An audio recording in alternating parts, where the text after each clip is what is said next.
3. Sedangkan pasien dalam pemantauan ini 49. Pada hari ini masih 16 positif, tapi nanti sore itu akan diumumkan, mudah-mudahan diumumkan langsung oleh Kemkes, tapi kita sudah dapat data itu menambah 1, Pak. Yang meninggal ada 2 orang yang dengan inisial EF dan CS. Sampel yang diperiksa selama ini 120 orang, sampel dalam proses ini ada 34 orang. Ya, memang ada penambahan 1 yang insya Allah akan diumumkan oleh Kementerian Kesehatan sore hari ini, dan menurut jubir juga kita sudah boleh menyampaikan. Nanti saya minta izin ya. Ada 1 memang, hanya saja data lengkapnya kami belum terinfo.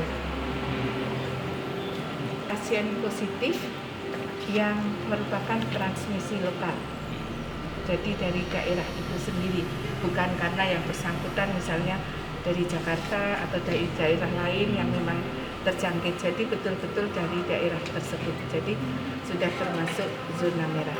Nah, beberapa APD ini memang kurang, masker juga kurang, kita sudah pesan namun belum datang juga, demikian juga kabupaten kota semua punya anggaran untuk membeli APD.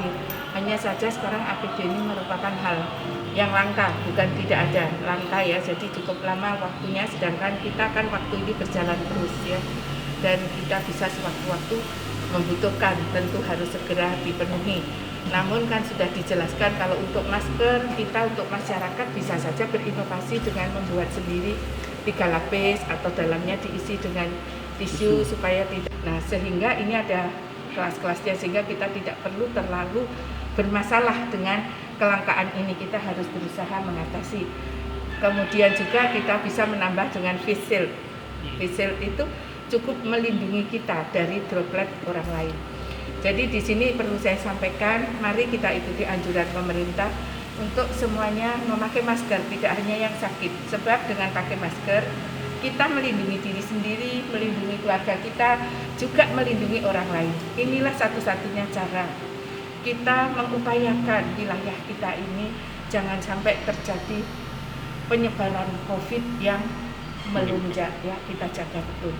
Mungkin penegasan aja, kalau yang positif harus di rumah sakit atau boleh di rumah? Sebetulnya PDP, pasien dalam pengawasan yang positif ya, kalau dia kan orang ini walaupun positif ada yang tanpa gejala, itu bisa saja di rumah kalau memungkinkan rumahnya. Artinya rumahnya itu cukup luas, tidak membuat harus kontak dengan yang lain begitu dekat ya, dan dia juga patuh, itu bisa isolasi mandiri. Nanti kalau ada gejala yang lebih berat baru lapor ke fasilitas pelayanan kesehatan. Intinya dia harus menjaga jarak dengan orang lain, tidak menulari orang lain, dan berupaya supaya lebih sehat sehingga cepat sembuh, tidak menjadi lebih berat. Sebab corona ini menyerang paru-paru.